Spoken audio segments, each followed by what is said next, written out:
Hey y'all, and welcome back to another episode of Blemished. My name is Frances Cantu, and this is my channel Life Stuff. And here on this series, I share with y'all just how blemished I am, but that we serve an unblemished God.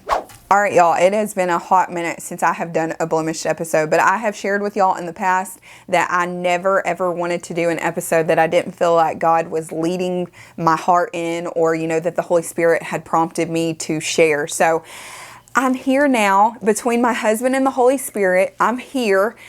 We're doing it, okay? Speaking of the Holy Spirit, yesterday my husband and I were talking, and he was like, look, I was sharing something with him that the Holy Spirit had brought to mind that happened a few years ago. And he was like, the way you told that story was just flawlessly. Like, that was not you. That was the Holy Spirit speaking through you. And he said, you know what? If you would just get out of your own way, you could let the Holy Spirit do what the Holy Spirit does. And so today's episode, I really want to take that to heart, and I want to let the Holy Spirit speak here. And I hope and pray that you are encouraged, that this brings conviction, or wherever God needs you to move, I pray that you do that, because that is the intentionality of this series, that it pushes you, that it gets your heart strings tugged on, and that you are thinking and drawing closer to Jesus. Here's the thing about me. If you know me in real life, you know that I say really weird things, and I say things that most people are thinking that they just don't want to say. I might say it like in a joking way or whatever, but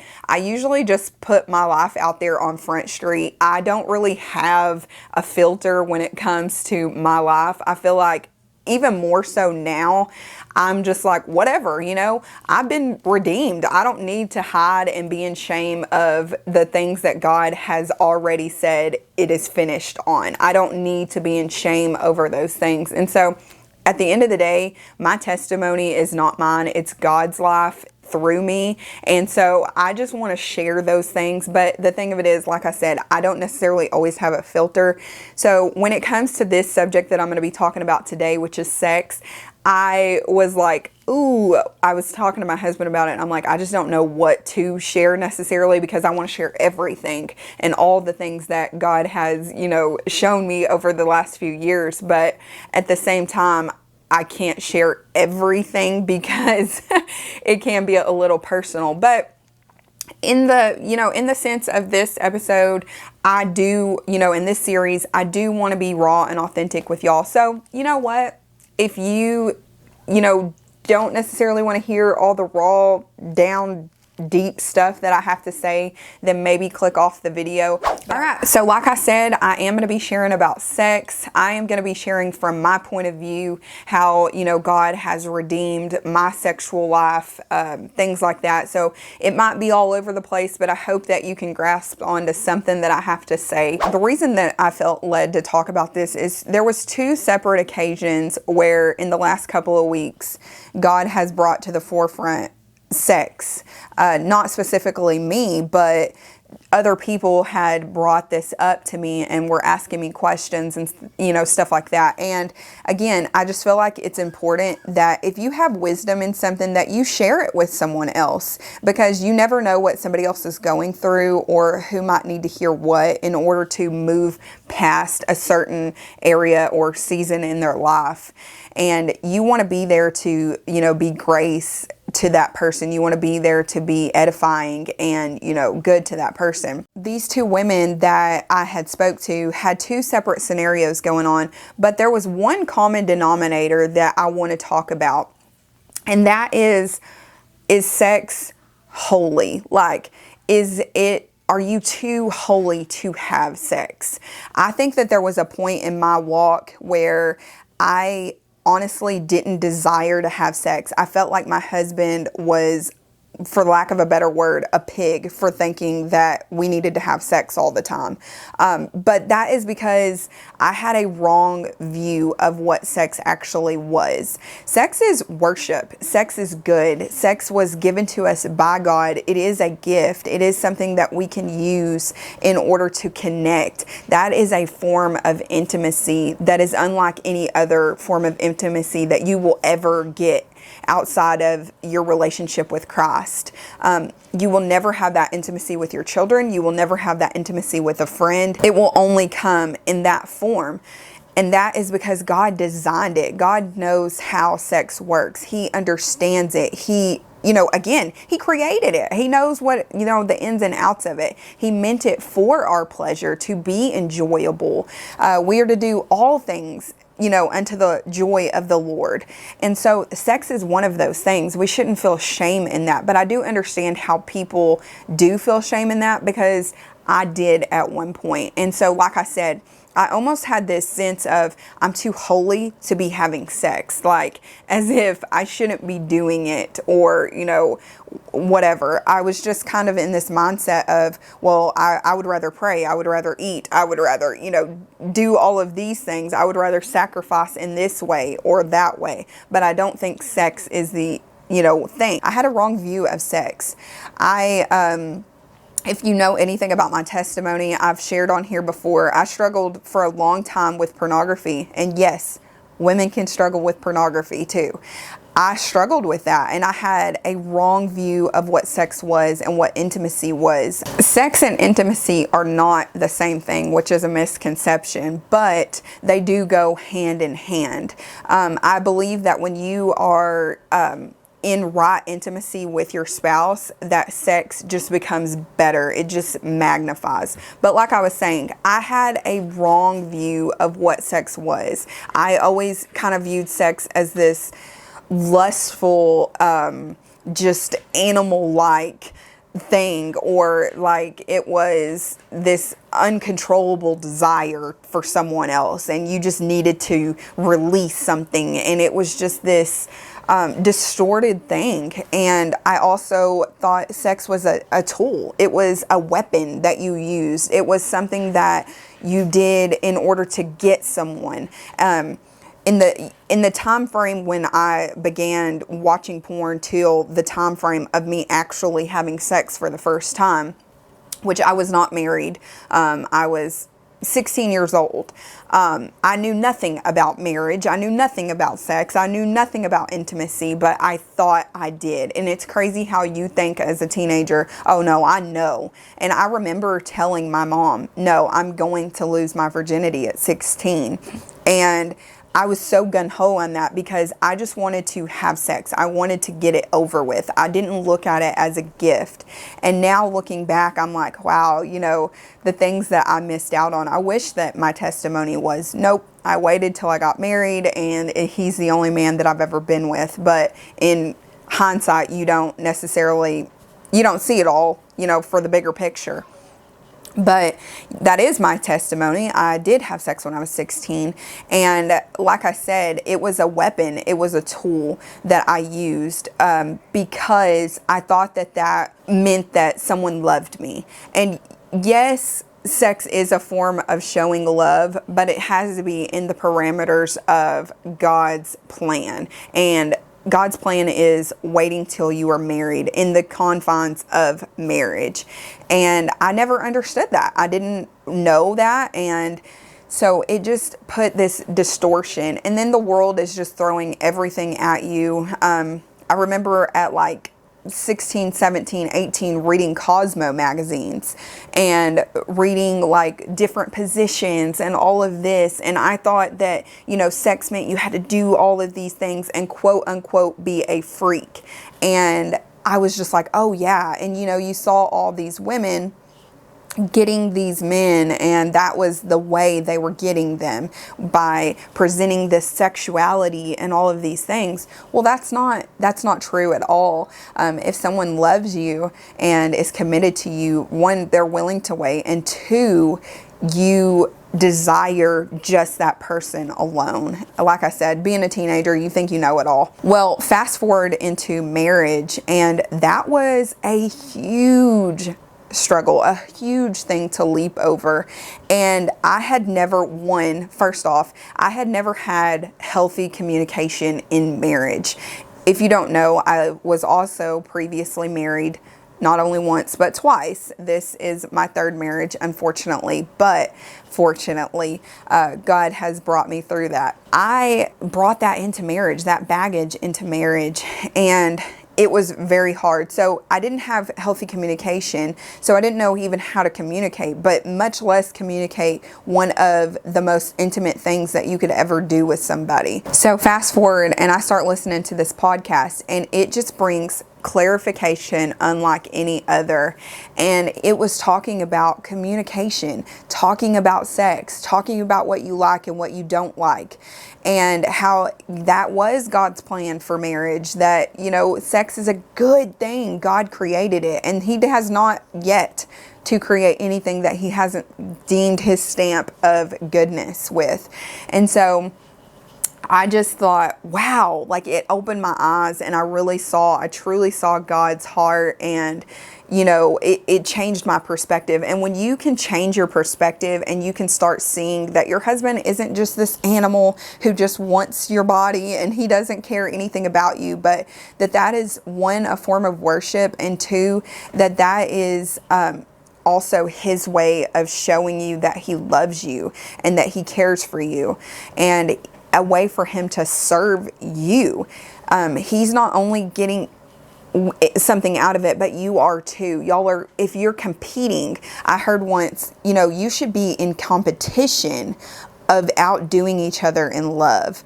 And when I heard that, I was just like, wow, you know, we should want to serve each other. We should be wanting the best for each other. And if I desire to please my husband, I ultimately get a gift, you know, a blessing out of that. When we opened that door to communication and we started talking about sex, talking about the things that we liked and we didn't like, and things that we wanted to try and do, and all of these things, it opened up a whole new world for us. And honestly, ladies, I'm going to tell y'all now that even talking about sex with your spouse is such a big turn on. It is such a big, like, wow, you know, it opens up this whole other door, because it opens up intimacy. You're sitting there communicating about what you like and don't like, and you're not in a place of judgment, but in a place of understanding, and you feel loved and heard and understood. That was one thing, was just communicating that. And then also, I had to let go of the past. Like I said, I had porn at the back of my mind all the time. And I don't mean like I was thinking about it like I was fantasizing or anything like that, which is a big no-no. But I was just constantly having that shame in the back of my mind. And so that was one of the things that I had brought up to my husband. I was like, look, I don't know if I desire to have sex with you because I want to, because that's what God gave as a gift to me, or if I'm doing it because I've seen these things on porn, you know, and that's me being honest. Like, I was just so overwhelmed with these thoughts. And a lot of times as women, I think we bring all these thoughts to the table, and we're just constantly thinking like, what does my body look like? Maybe not all people, but that was what was going through my mind. I was like, you know, am I still desirable? Am I this? Am I that? I've had a couple of kids. Like, you know, your body goes through changes, and there are seasons of, I'm going to be honest, dry spells. There were seasons where we didn't have sex, and that was because we weren't in communication. We didn't have an open line of, hey, this is where I'm at. And so I've been asked the question, did your husband ever get frustrated? Yes, absolutely. He was very frustrated, to the point where at one point he literally stopped asking. He literally stopped pursuing me. And you would think that I would have been great with that I would have been like, oh, yay. But it honestly brought so much conviction, because I was just like, wow, like he doesn't even desire me anymore, because I have turned him down. I have rejected him so much. And the thing that turned my heart in that area of that dry period was, he said something that I will never forget. He said, God gave me you, and you are the only person that I can do this with.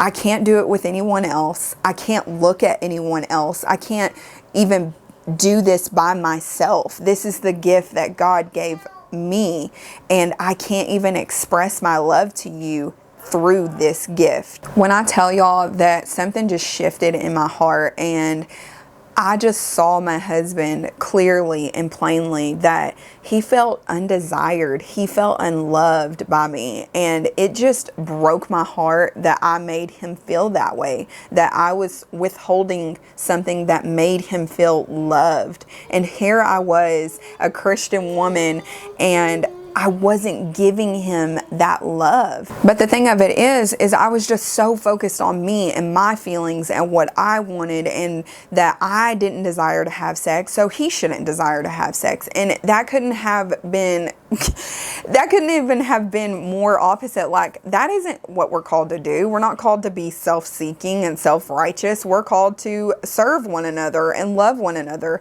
Now, I do plan on making a separate video about this, but there are limitations, of course. There are things where, you know, you might need to seek medical help. There are, you know, emotional and physical abuse that has maybe gone on in a past relationship. There's a lot of people who say, you know, the advice was, well, just do it, and then you'll want to. I won't necessarily give that advice, because there are limitations in that, and there are things that you shouldn't just push through. There are things that you should work out in your heart. But I will say this, if there isn't a reason, if there isn't anything that you're carrying, if you're just plain old saying, I'm just too holier than now to have sex, then you're actually being the opposite of holy in a sense, because God didn't call us to abstain from sex. As a matter of fact, Paul tells us, you know, don't abstain from sex unless you are fasting or praying. You know, there's a time and a season to do that, but do not abstain from that. Come together with one another so that neither one of you will be tempted. That's the thing. The enemy wants to keep us from that form of worship. He wants to keep us from that intimacy, because if he can come in and break up a marriage, if he can come in and divide y'all, he's going to do it, because he doesn't want marriage. He doesn't want that holy matrimony. And that is a form of complete and utter worship to the Lord. And if he can discourage that, he's going to do it. And so I feel like a lot of us women, you know, we have a lot of ups and downs. And like I said, we might be carrying a lot of baggage that we didn't even realize we were carrying, things that we have in the back of our mind. And so my encouragement is, if you are going through a period where your husband is like desiring, and you're like, no, I just ask you to go to a quiet space and just really tug a war with your heart and with the Lord, and ask him to reveal to you what's going on, what is keeping you from having sex. And that is something that I want to encourage more than anything. Pray about it. A lot of people are like, I'll pray for this, I'll pray for that. But how many of us are actually praying for good sex, a good sex life?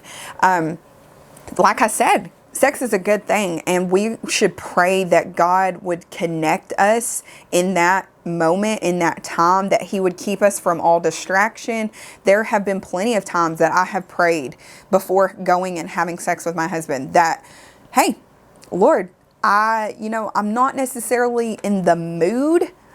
Could you help me? Could you help me get there? Could you help me to be there for my husband? Could you help me to, serve him in that way, and, make me less than, and put him first. And so we forget that we can pray for those things.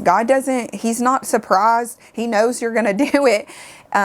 Just go to him. He wants to hear about it. He wants us to give our full life. He wants us to surrender everything, and that includes sex to him. All right, I don't want to just leave it there. I do want to give some practical tips on how to pursue, a better sexual relationship, because I think that a lot of times people just give this information, but then they don't give like some practical advice. And I'm just going to give some practical things that I personally have done or am doing in order to have better sex. One of those things is communication. Like I said, communicate to your husband. Tell him. Another thing that I didn't mention, but I do want to say is I didn't tell my husband, I didn't let him know the things that were going on with me personally. And so therefore, he thought that I just didn't desire him, that I just didn't want him, that something was wrong with him, that I was just rejecting him and I didn't find him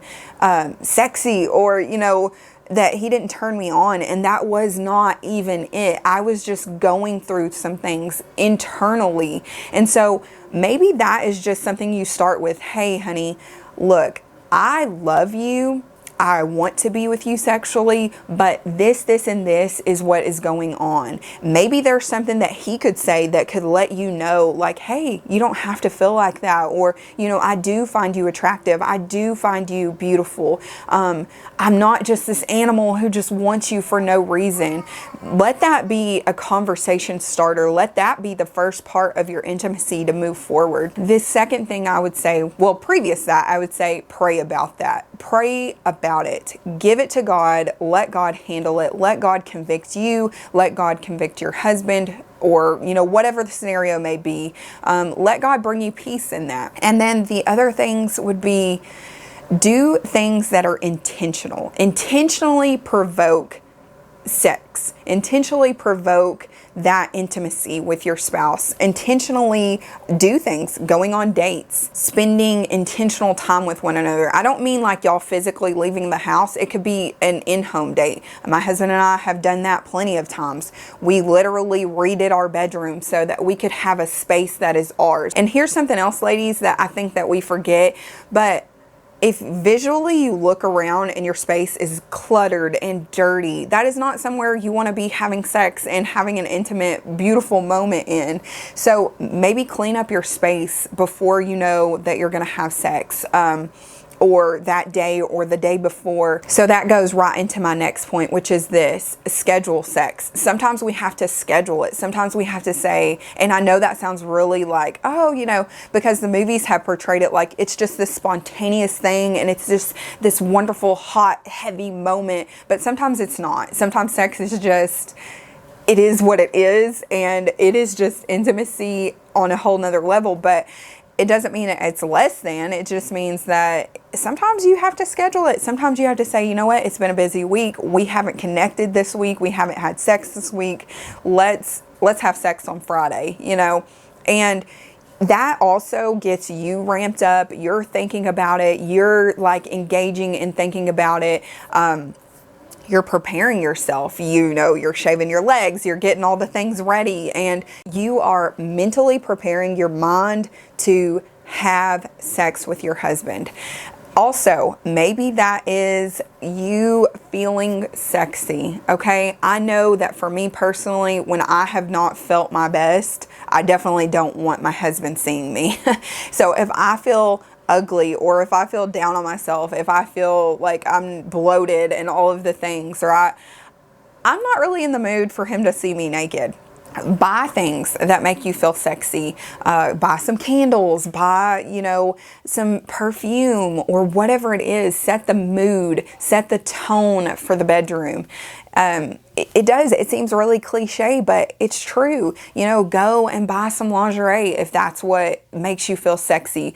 Buy something that, is very flattering to your body. Something that makes you feel beautiful. Because if you feel beautiful, you're going to want your husband to see that. This is so practical, but yet so people don't think about it. And they might even think, well, that's a little too far. But hey, to each their own. Maybe this doesn't work for you in your marriage, but send your husband a text message. Let him know that you're thinking about him. Be like, hey, just letting you know, I'm thinking about you.